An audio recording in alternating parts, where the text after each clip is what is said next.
दशहरे के दिन महिलाओं के मन में ये विचार क्यों आता है? आखिर संभोग की इच्छा क्यों तीव्र हो जाती है? क्या ये केवल शारीरिक आकर्षण है या इसके पीछे कोई गहरा आध्यात्मिक या तांत्रिक रहस्य छिपा है? और क्या विजयदशमी की रात संभोग करने के कौन कौन से लाभ हैं जिसके कारण ये परंपरा हजारों वर्षों से चली आ रही है? दशहरा, जिसे विजयादशमी भी कहा जाता है, केवल भगवान श्रीराम की रावण पर विजय का पर्व नहीं है, बल्कि ये स्त्री शक्ति के सामूहिक जागरण और उसके तांत्रिक महत्व का भी दिन माना जाता है।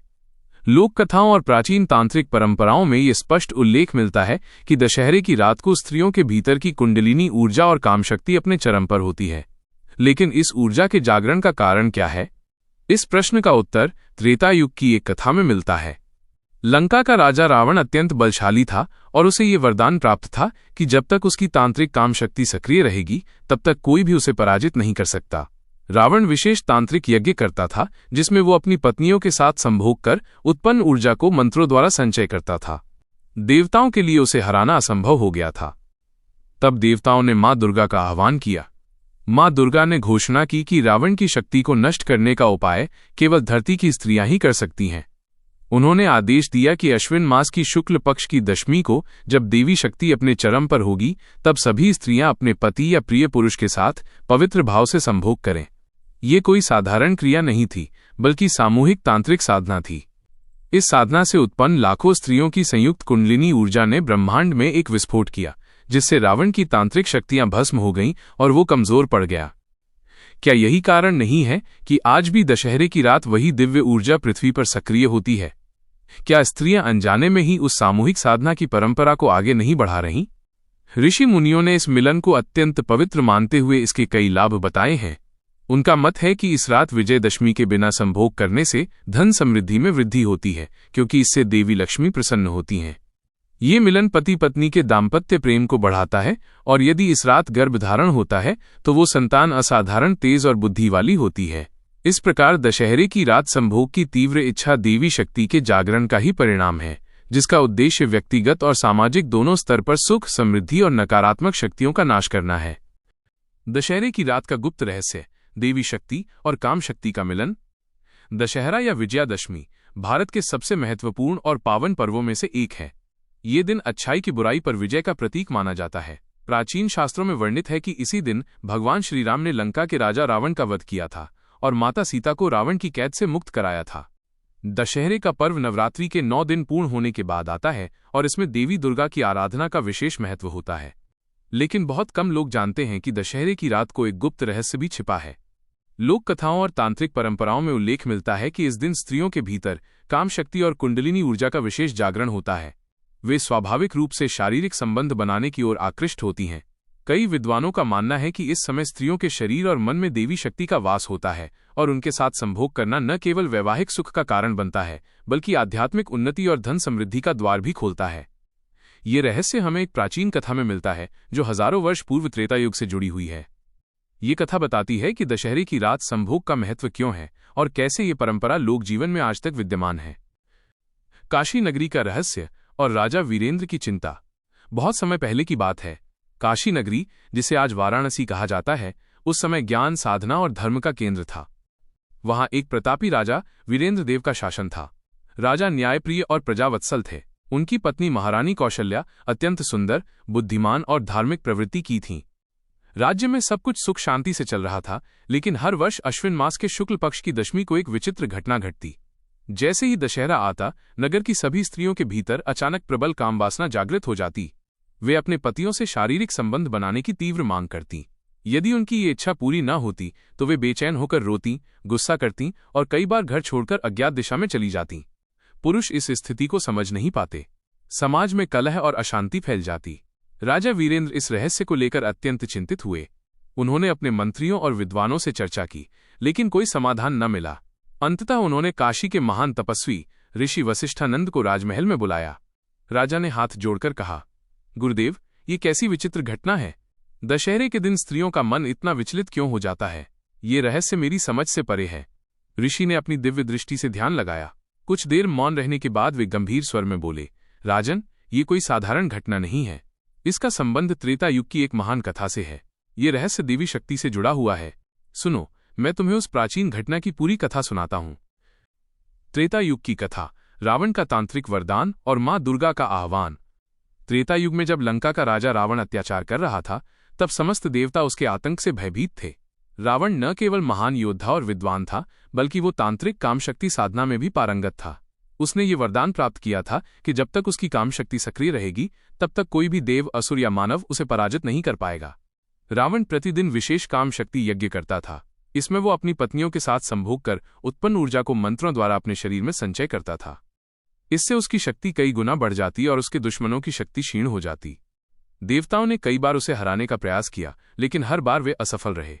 देवताओं ने अंततः मां दुर्गा का आह्वान किया और विनती की, माता, यदि रावण का ये रहस्य नष्ट न किया गया तो वो संपूर्ण सृष्टि का विनाश कर देगा। मां दुर्गा ने ध्यान लगाया और रावण के वरदान का रहस्य जाना। फिर उन्होंने देवताओं से कहा, रावण की शक्ति को नष्ट करने का उपाय केवल स्त्रियां कर सकती हैं। अश्विन मास की शुक्ल पक्ष की दशमी को जब मेरी शक्ति अपने चरम पर होगी, तब धरती की सभी स्त्रियां अपनी कुंडलिनी शक्ति को जागृत करें। ये शक्ति तभी जागृत होगी जब वे अपने पति या प्रिय पुरुष के साथ पवित्र संभोग करें। उस समय उत्पन्न ऊर्जा मेरे स्वरूप में विलीन होगी और रावण की कामशक्ति पूरी तरह नष्ट हो जाएगी। स्त्री शक्ति की सामूहिक साधना। दशहरे की रात आई। मां दुर्गा ने समस्त नारियों को दिव्य संकेत भेजा। उस रात गांव, नगर और वन की हर स्त्री ने देवी का स्मरण करते हुए अपने पति के साथ पवित्र भाव से संभोग किया। ये साधारण शारीरिक क्रिया नहीं थी, बल्कि तांत्रिक साधना का एक हिस्सा था। जब हजारों लाखों स्त्रियों की कुंडली ऊर्जा एक साथ जागृत हुई, तो ब्रह्मांड में एक अद्भुत ऊर्जा का विस्फोट हुआ। इस ऊर्जा ने रावण की तंत्र शक्तियों को भस्म कर दिया। उसकी कामशक्ति समाप्त हो गई और वो कमजोर हो गया। उसी समय भगवान श्रीराम ने युद्ध में उसे पराजित किया और उसका वध किया। इस प्रकार दशहरे का दिन केवल श्रीराम की विजय का नहीं, बल्कि स्त्री शक्ति की सामूहिक साधना का भी प्रतीक बन गया। ऋषि वसिष्ठानंद का उपदेश। ऋषि वसिष्ठानंद ने ये कथा सुनाने के बाद राजा वीरेंद्र से कहा, राजन, वही दिव्य ऊर्जा आज भी दशहरे की रात धरती पर सक्रिय होती है। स्त्रियों के शरीर में देवी शक्ति का जागरण होता है और उनके भीतर स्वाभाविक रूप से संभोग की तीव्र इच्छा उत्पन्न होती है। यदि इस समय उनका सम्मान पूर्वक मिलन कराया जाए तो ये शक्ति परिवार और समाज में सुख समृद्धि लाती है। लेकिन यदि उनकी ये इच्छा दबा दी जाए तो ये ऊर्जा नकारात्मक रूप ले लेती है, जिससे कलह, दरिद्रता और बीमारियां बढ़ती हैं। राजा ने पूछा, गुरुदेव, इस मिलन का कोई विशेष नियम है क्या? ऋषि ने उत्तर दिया, हाँ। इस रात पति को अपनी पत्नी को देवी का स्वरूप मानकर उसकी पूजा करनी चाहिए। मिलन के समय मन में केवल पवित्र भाव होना चाहिए। इस साधना के दौरान देवी का नाम स्मरण करना चाहिए। ये न केवल शारीरिक सुख देगा, बल्कि आध्यात्मिक उन्नति और संतान सुख भी प्रदान करेगा। दशहरे की रात गर्भधारण का फल। महारानी कौशल्या ने जिज्ञासा से पूछा, गुरुदेव, यदि इस रात गर्भधारण होता है तो उसका फल कैसा होता है? ऋषि ने कहा, यदि दशहरे की रात गर्भधारण होता है तो संतान में असाधारण तेज बुद्धि और पराक्रम होता है। ऐसी संतान कुल का गौरव बढ़ाती है और समाज का कल्याण करती है। इसी कारण प्राचीन काल में राजा और रानियां इस रात विशेष तंत्र विधि से मिलन करते थे। दशहरे की रात संभोग के लाभ। ऋषि ने आगे समझाया कि दशहरे की रात संभोग के कई लाभ हैं। 1. धन समृद्धि में वृद्धि। इस रात संभोग करने से देवी लक्ष्मी प्रसन्न होती हैं और घर में धन की वर्षा होती है। 2. बीमारियों से मुक्ति। इस स्त्री पुरुष के मिलन से उत्पन्न ऊर्जा शरीर के दोषों को दूर करती है और स्वास्थ्य उत्तम होता है। 3. दाम्पत्य प्रेम में वृद्धि। इस रात का मिलन पति पत्नी के बीच प्रेम और समझ बढ़ाता है। 4. संतान सुख। इस रात गर्भधारण से उत्पन्न संतान विशेष गुणों वाली होती है। 5. नकारात्मक शक्तियों का नाश। जब ये साधना की जाती है तो घर और परिवार से सभी नकारात्मक ऊर्जाएं दूर हो जाती हैं। परंपरा का प्रसार। ऋषि की बात मानकर राजा वीरेंद्र ने पूरे नगर में घोषणा करवाई कि दशहरे की रात पति पत्नी देवी का स्मरण करते हुए पवित्र मिलन करें। उस रात पूरे राज्य में प्रेम और ऊर्जा का अद्भुत वातावरण बन गया।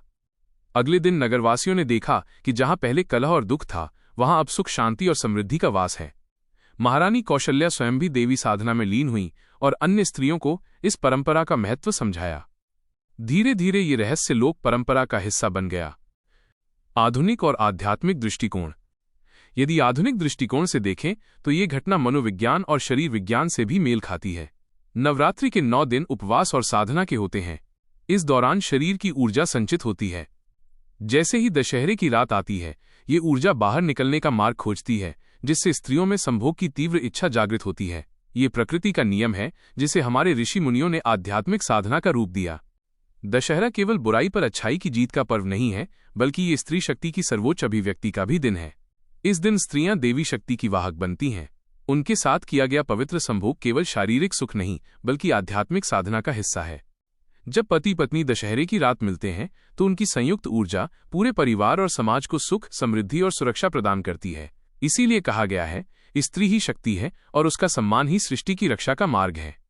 इस प्रकार दशहरे की रात संभोग का ये रहस्य त्रेता युग से चला आ रहा है और आज भी अपने भीतर देवी शक्ति का दिव्य स्वरूप समेटे हुए है।